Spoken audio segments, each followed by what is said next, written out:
Hey Copic friends, Michelle Houghton here. We're going to be doing some coloring on a digital image. This one is by Twistoon Digital Stamps. So if you've seen her, pretty prominent on Facebook these days, and then she has an Etsy shop, I believe. But I'll make sure you guys have the info. But it's Twistoon, Twistoon Digi Stamps. So she does all these fun, crazy characters. And then recently, and I apologize, this has taken me a long time to get around to this. Life has been frantic. I don't know that it ever slows down. I've decided that just doesn't happen. But she did these kind of Elf on the Shelf-esque characters. And I said, this is one I have to have. So I asked if I could go ahead and color this up for Copic and the craft room, and she said that would be great. So I'm going to do traditional holiday colors. You could obviously put this little guy in anything you wanted, and I'm going to keep the coloring actually fairly simple. I'm going to go with some really traditional classic hair and skin colors. I'm not going all funky, and I'm just doing some reds and greens. They might be a combo that you haven't seen before, so I'll try to make sure you know what's going on, and I might even write them down the side because I've given myself a little extra space. So I'm going to start with skin and hair. We'll do the skin first, and I'm going to use an E000, E01, and an E93. So pale fruit pink, pink flamingo, and tea rose is what we're doing on the skin. And we really just have the hands and the face, so I am going to go ahead and do all of them. For skin, I do light to dark. So I'm going to start with my lightest color, whichever yours is. You can start with that. And I do that because I find I have an easier time getting the skin areas really smooth by going light to dark versus trying to go dark to light. That's for me. I do work dark to light on occasion, and I'm sure you've seen me do that if you've watched my videos. But for skin, I still tend to go light to dark. So E01 is where I'm going to map out kind of the shape of this face. It's very round. And remember, Elf on the Shelf and these little characters have very bobble, round faces. They are not realistic, but we can give them the hint of these shapes. So I'm still going to go kind of get that round shape going, spherical. Remember, it's a ball. I'm going to come under the eyes and over the eyes a little bit to sink those back in, and I went down the side of the nose. And on this one, because his little face is turned, I can go to the far side, the one that's further away from me. Inside the ears. Inside the palm of the hand is going to be darker, and kind of the back side of the thumb, underside of those fingers if I can get it. Obviously extremely narrow. Inside the palm, underside of those fingers again. All right, and then I might need to come across that forehead because it's hat and hair. So there's not a whole lot. Back side of the neck, sorry. There's not a whole lot of light left. I'm going to go ahead and go back to my lighter color, which is that E000, right into the center of the face, push that back. So E000 and E01 are a fairly standard skin tone combination. They are not super realistic. There are people that are this fair. They don't tend to be this peachy, but again, we're dealing with a character, and I'll get you guys a little bit closer. I'm going to do everything I can today to stay on screen. Had trouble with that last time, and I know you guys noticed. So we've got tiny bits of hair, and I was going to go kind of orangey red. Real carrot top. So I've got a Y35, which is maize, as in maize yellow. If you are not familiar with the Y3s, they're very golden yellow. They go all the way kind of almost to the YR range. So then I've got a YR24. I think I'm going to switch what I do next. I had one and I'm going to switch it. So I'm starting kind of right at the start of each of these little pieces and flicking out once or twice.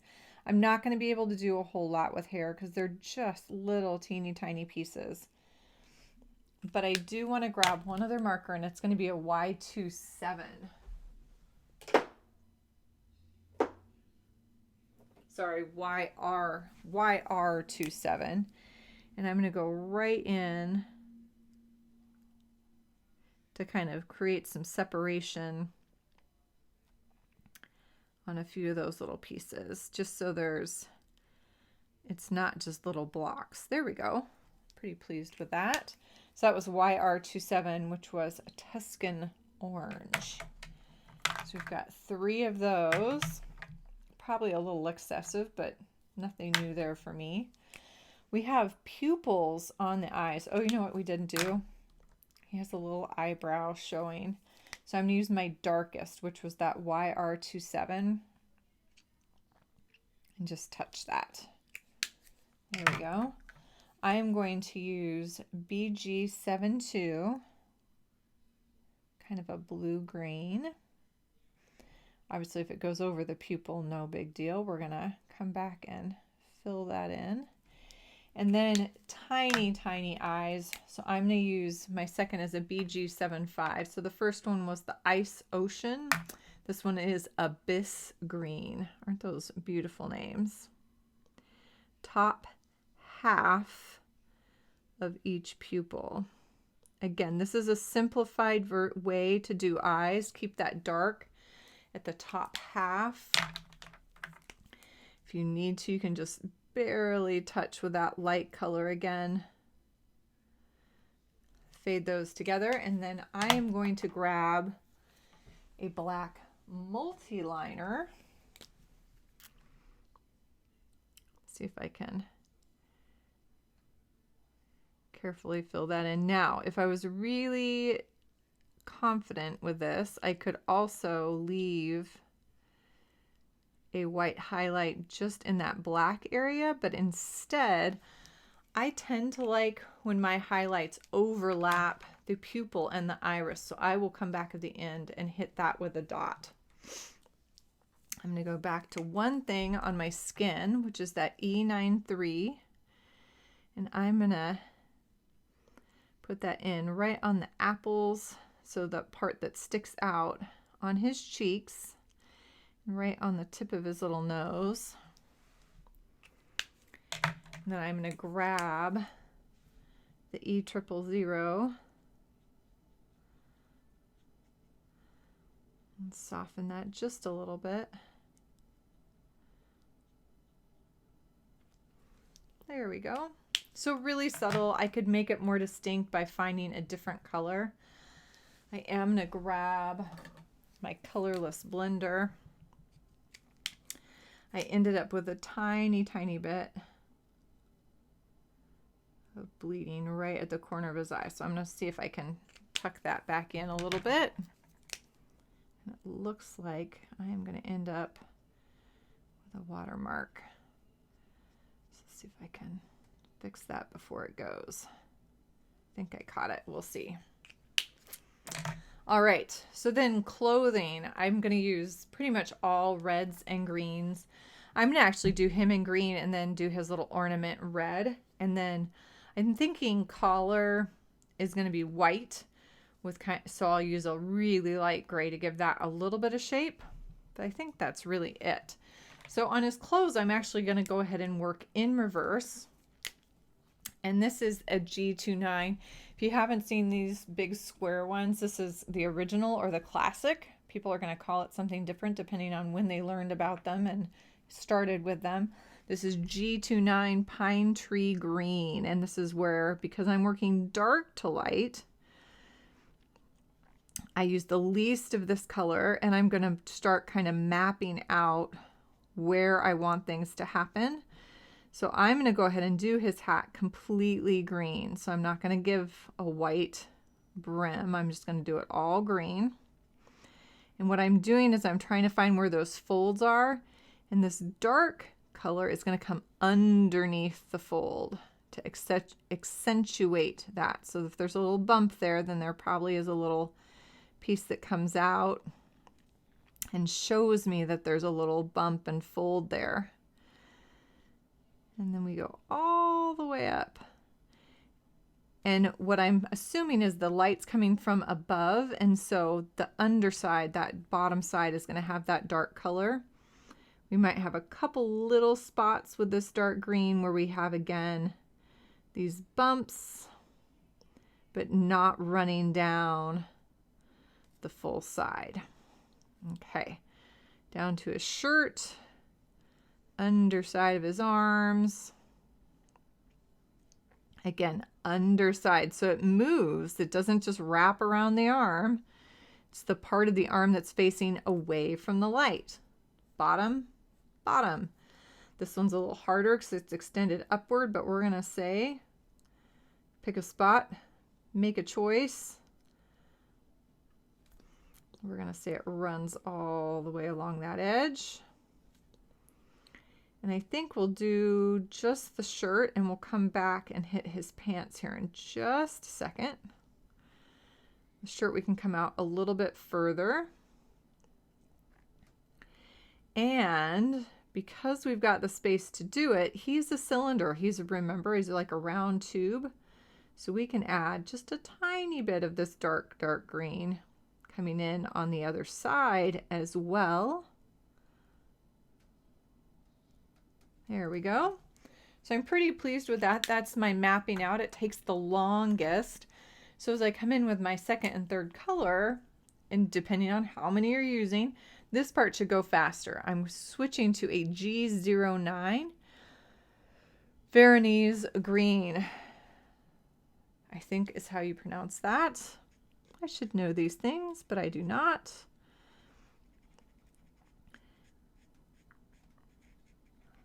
G09 is what I would normally call it. I'm doing my best to say those names because I've had some requests for that. And so I know that that is helpful for some people. So we're going to go pretty far across, softening that edge and then pulling it out, kind of coming along that edge of that very dark G29 and pulling it further. And I'm working with the shape of the hat. That's my goal. Obviously, I've added all these little wrinkles, but I'm also looking at the general shape of the hat. See how it's a cone? Has that triangle shape. So then my highlight should have that triangle shape. My shadow should have that triangle shape. My midtones should have kind of that triangle shape. So I extend all of these little areas with this mid-tone color, the one that goes in the middle of both of them. And I want to do the same thing on his shirt. Now I don't have a lot of room on these little skinny arms. So it's just going to leave barely an edge to finish that up. His shirt has more space, so I can come in from the left and come in just a little bit from the right. Probably going to go all the way underneath the collar because that's going to leave a little bit of a shadow.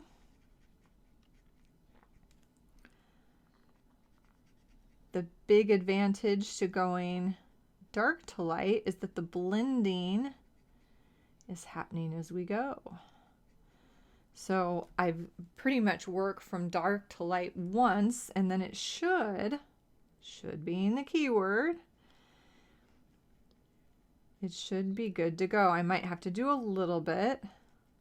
I decided I needed to go ahead and give this that conical shape and get a little more of that. There we go. So this last one is not a huge jump. It's G07 Nile Green. And that's going to go right down those highlight areas, bumping into that G09. I'm wondering as I do this if I shouldn't have lightened that up a little further. Darn it. Let me see if I've got one that I can do some fixing.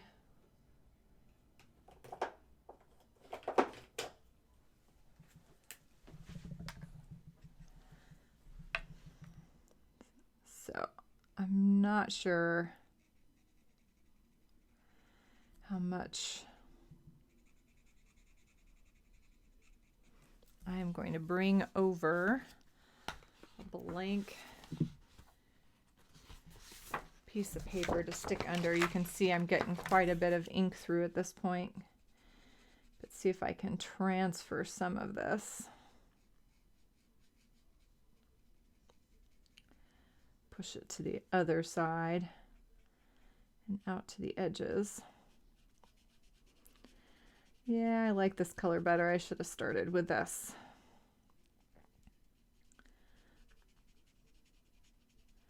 It's going to blend with those colors. It's a little bit of a stretch, but I think I can get it to work.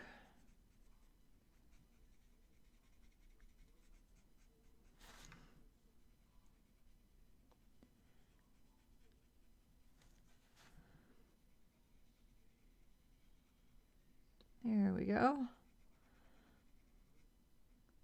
Definitely like it on the sleeves, and I do like it on this bottom portion of the hat. So I might play, darn it, Michelle. Do you do that? Do you make mistakes and then talk to yourself about it? So we're going to come back to the hat. I think I need to let it dry a little, because now I've got like so much moisture going on. It's crazy. So I'm going to let them sit and dry a little bit, but I am going to come back and see if I can't push that color a little bit further. I might use a colorless blender to push some of that out a little bit. I still have that shape that I want. It's still getting there, and I've got a few of the wrinkles, but I think I might try to come back and do a little more. Okay, pants. I am going to go dark down the inside edge of his legs. Now this again is going to be more of a personal choice than anything. I don't have the space. They're long cylinders. I do not have the space to do both edges. I can try it. You are welcome to, but they're so narrow. So instead, I'm going to go down the inside edge. My guess is the outside is more likely to catch light versus the inside, that would be more likely to stay in the shadows. So that's where I'm going to leave that darker color. And then coming in with the G09, because this was a good jump. G29 to G09. And just like the arms, this is so narrow that it's not going to leave a whole lot left to do. And then I'm going to jump all the way down to the G00.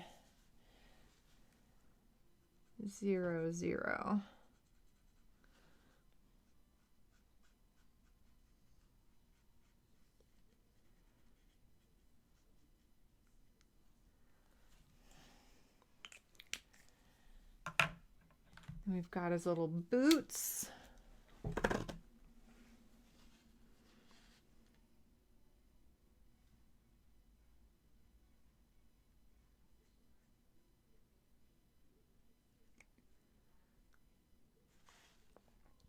And if I'm going to do the rough kind of around his neck white, I think I'm going to do the same on his shoes. That little explosion is going to be white.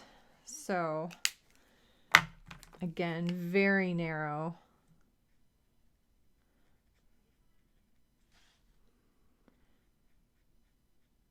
With our G29, G09, and G02 right along the top. If you wanted to make them look shiny, you could add a white highlight, or you could have left a white highlight. And then I am going to go with a C1.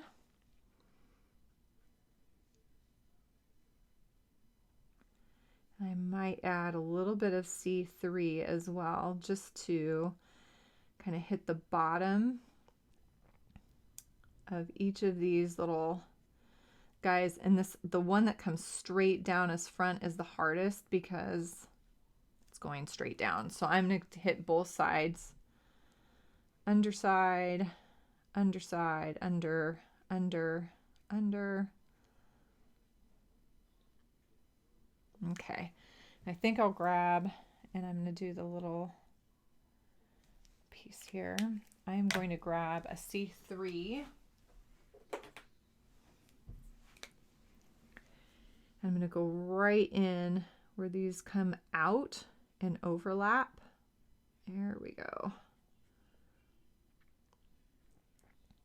Now you can blend this. You may or may not need to blend it. So you might just be able to kind of touch down on those areas. All right, let's go back to the hat a little bit and let's do two things. Let's grab, where did it go? Colorless Blender.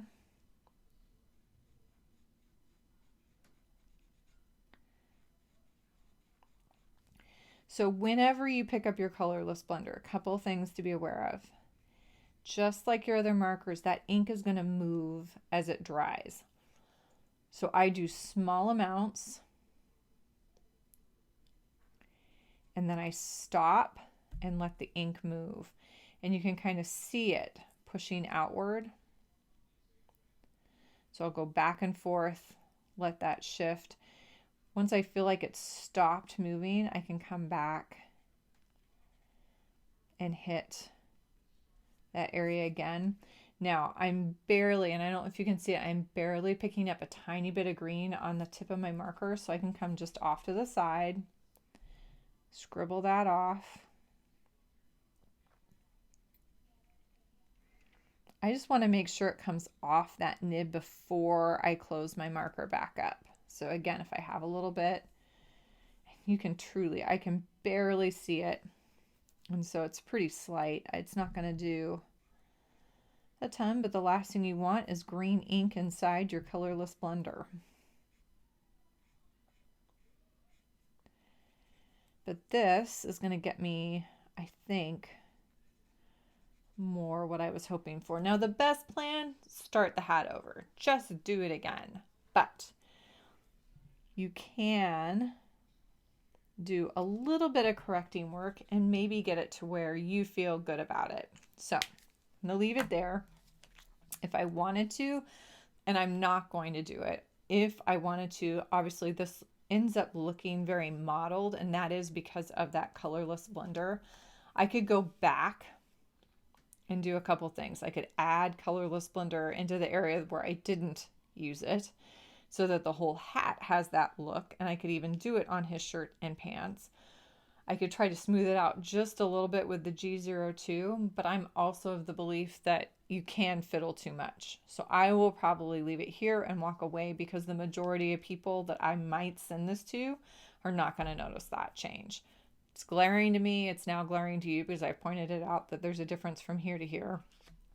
But that is not what most of the people I send cards to, that's not what they're looking for. They'd be more likely to see a little bit of bleeding or something like that. So there you go.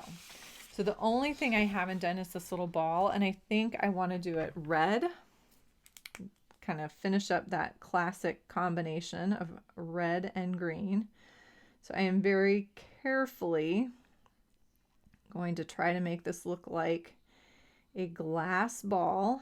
So I'm going to come in and leave a very round highlight area. This is my darkest color, R59.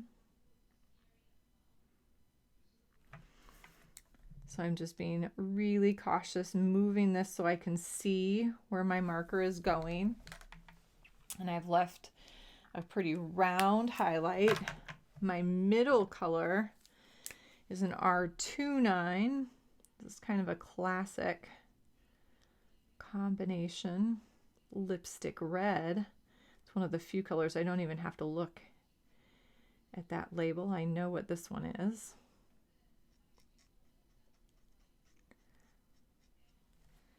And then the last one is an R24, which is prawn. And I am going to leave a white highlight, and I can come right into there and push just a little bit. And that's all I'm going for when I do that on a highlight. Is all it does is makes that edge just relax just a little bit, so it gets fuzzy right along that edge. Let's see if I can get it closer so you guys can see it. So sometimes I want a super crystal crisp highlight, and this is still going to read as a shiny bright highlight to me.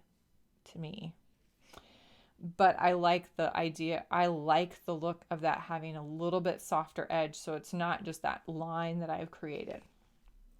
So here is my little elf on the shelf friend from Twistoon Digital Stamps. Super cute. I think he does need a little highlight on his eyes. If I can find one of my white. Where did it go? They're hiding. That's not nice. So normally I'm using a Posca paint pen, and you can hear me now shaking one. This is not a Posca. This is an old Sharpie, which I still own like hundreds of them. I got a bunch to teach classes with, and then they discontinued them. And I love, he needs that. He needs just that little dot on there. All right, everybody. Thank you so much for joining me this week. I hope you learned a few things, if nothing else, how to correct that mistake. And I think I mostly stayed on the image. We'll check it here in a little bit. If you have questions about Copic or things that I'm doing, please add those in the comments below. I will try to get to them as quickly as possible. If you have requests for things you'd like to learn here on the YouTube Copic in the Craft Room channel, let me know here as well. Subscribe, give a thumbs up, and I will see you here next week. Make sure to check out my blog and subscribe there as well, scrapweaver.com. Thanks, everybody. Have a happy, colorful day.